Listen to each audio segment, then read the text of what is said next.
ഇന്നും യേശുവിനോടുകൂടി യാത്ര തുടരാമെന്ന ഈ ശുശ്രൂഷയിലേക്ക് താങ്കളെ സ്വാഗതം ചെയ്യുകയും കർത്താവായ യേശു ക്രിസ്തുവിൻ്റെ നിസ്തുല നാമത്തിൽ വന്ദനം പറയുകയും ചെയ്യുന്നു. എല്ലാം തികഞ്ഞവരായിട്ട് ഈ ലോകത്തിൽ ആരുമില്ല. മറ്റാരുടെയും സഹായമില്ലാതെ ജീവിക്കാൻ ഈ ലോകത്തിൽ ആർക്കും കഴിയില്ല.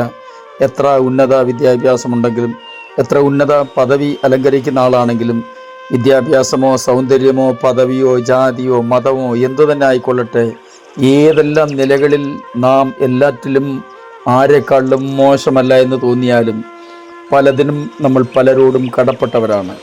എല്ലാറ്റിലും ഉപരി നമ്മൾ ദൈവത്തോട് കടപ്പെട്ടവരാണ്.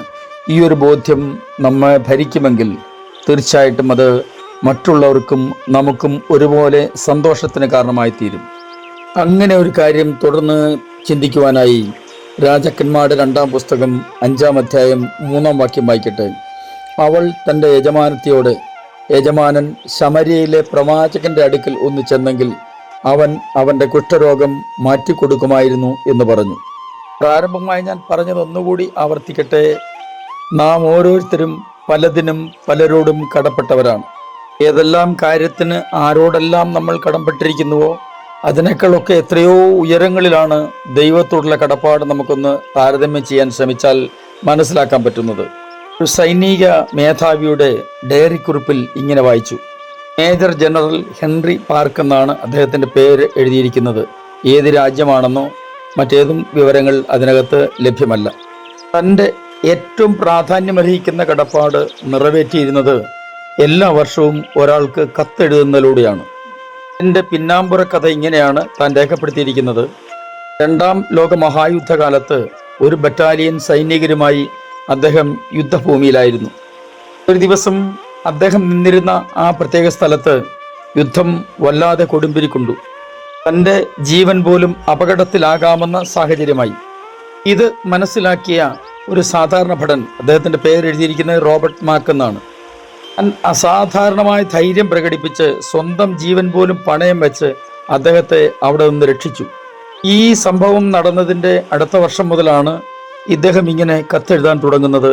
കത്തെഴുതുന്നതിനകത്തെ രക്തചുരുക്കം എങ്ങനെയാണ്: ഞാൻ ഈ വർഷം കൂടി ജീവിച്ചിരിക്കുന്നതിന് കടംപെട്ടിരിക്കുന്നത് താങ്കളോടാണ്. ഇക്കൊല്ലവും താങ്കൾക്ക് നന്ദി. മാനവകുലത്തെ മുഴുവൻ നിത്യനാശത്തിൽ നിന്നും സാത്താൻ്റെ പിടിയിൽ നിന്നും വിടുവിച്ച കർത്താവിനോട് നമ്മൾ എത്രമാത്രം കടപ്പെട്ടവരായിരിക്കണം. എല്ലാവരും ഒരുപക്ഷെ ഇത് മനസ്സിലാക്കുന്നില്ല, അംഗീകരിക്കുന്നില്ല എന്നുള്ളത് വാസ്തവമാണ്. അതുകൊണ്ട് കർത്താവ് ചെയ്തത് വെറുതെ ആവുകയുമില്ല. നമ്മൾ വായിച്ച വാക്യത്തിൻ്റെ പശ്ചാത്തലം കൂടി ഒന്ന് ഓർമ്മിപ്പിക്കട്ടെ. ഈ യുദ്ധത്തിൽ ഇസ്രായേൽ രാജ്യത്തെ പരാജയപ്പെടുത്തിയ അരാം രാജാവ്, അതിന് കാരണക്കാരനായ സേനാധിപതി, അദ്ദേഹത്തിൻ്റെ പേര് നയമാൻ എന്നായിരുന്നു. ശുദ്ധ വേദപുസ്തകത്തിൽ രേഖപ്പെടുത്തിയിരിക്കുന്ന പ്രകാരം ഈ നയമാൻ കുഷ്ഠരോഗിയുമായിരുന്നു. യുദ്ധം ജയിച്ചു കഴിഞ്ഞ് അവിടെ നിന്ന് കൊണ്ടുവന്ന കവർച്ചപ്പടയുടെ കൂട്ടത്തിൽ ഇസ്രായേൽ ദേശത്ത് നിന്ന് ഒരു ചെറിയ പെൺകുട്ടിയെയും അവർ കൊണ്ടുപോന്നു. പെൺകുട്ടി ഇപ്പോൾ നയമാന്റെ വീട്ടിൽ വേലക്കാരിയാണ്. എനിക്ക് അഭയമരുളിയ ഈ നയമാനും കുടുംബവും താൻ മുഖാന്തിരം ഒരു നന്മ അനുഭവിക്കണമെന്ന് ഈ പെൺകുട്ടി ആഗ്രഹിച്ചു. അതിനായിട്ട് അവൾ തെരഞ്ഞെടുത്ത മാർഗമാണ് നമ്മൾ വായിച്ച വാക്യം. അതായത്, അവൾക്ക് ഒരു കാര്യം നല്ല ബോധ്യമുണ്ടായിരുന്നു.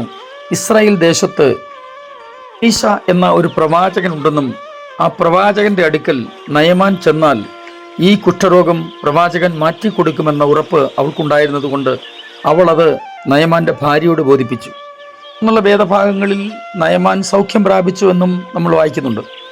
ആ ചെറിയ പെൺകുട്ടി നമുക്ക് ഒരു പാഠം ഉപദേശിച്ചിരുന്നത് ഇങ്ങനെയാണ്: അവൾക്ക് അഭയം കൊടുത്ത ആ ഭവനത്തോടും അവൾ വിശ്വസിച്ച ദൈവത്തോടും അവൾക്ക് ഒരു കടമ്പാടുണ്ടായിരുന്നു. ഇന്ന് നമ്മളൊക്കെ കൊച്ചു കാര്യങ്ങൾക്ക് പോലും പരാതി പറഞ്ഞും പെറുപെറുത്തും പരിഭവം പറഞ്ഞും ദൈവത്തിന് നന്ദി പോലും കരറ്റാതെ, ദൈവത്തിന് മഹത്വം കൊടുക്കാതെ അങ്ങനെ അങ്ങ് കഴിഞ്ഞു പോവുകയല്ലേ ചെയ്യുന്നത്. എല്ലാം ശരിയായിട്ട് നമുക്ക് വേണ്ട നിലകളിൽ ദൈവത്തെ സ്തുതിക്കാനോ ദൈവത്തിന് മഹത്വം കൊടുക്കാനോ പ്രാർത്ഥിക്കാനോ ഒന്നിനും കഴിയുമെന്ന് ആരും വിചാരിക്കേണ്ട. എപ്പോഴും എന്തെങ്കിലുമൊക്കെ കൊച്ചു കൊച്ചു പ്രശ്നങ്ങളെങ്കിലും നമ്മളെ അലട്ടിക്കൊണ്ടിരിക്കും നമ്മുടെ ഈ ജീവൻ നിലനിൽക്കുന്നിടത്തോളം കാലം. എന്നാൽ അങ്ങനെയുള്ള സാഹചര്യങ്ങളിലും ദൈവത്തോടുള്ള കടപ്പാടുകൾ മറക്കാതെ ദൈവത്തിന് മഹത്വം കൊടുക്കത്തക്ക നിലകളിൽ ജീവിക്കാൻ ശ്രമിച്ചാൽ അത് അനുഗ്രഹമായിരിക്കും എന്നത് ഒരു സംശയമില്ലാത്ത കാര്യമാണ്. ഞാൻ നിങ്ങൾക്കൂടി പ്രാർത്ഥിക്കുന്നു. സ്വർഗീയ പിതാവേ, എൻ്റെ എല്ലാ പ്രിയപ്പെട്ടവരെയും അങ്ങയുടെ കരങ്ങളിലേക്ക് ഏൽപ്പിച്ച് അനുഗ്രഹിച്ച് പ്രാർത്ഥിക്കുന്നു. ഞങ്ങളുടെ ജീവിതത്തിൽ അങ്ങയോടുള്ള കടപ്പാട് ഒട്ടും മറക്കാതെ ജീവിപ്പാൻ ഞങ്ങളെ സഹായിക്കണമേ. യേശു ക്രിസ്തുവിൻ്റെ അൻപുള്ള നാമത്തിൽ തന്നെ ആമേൻ.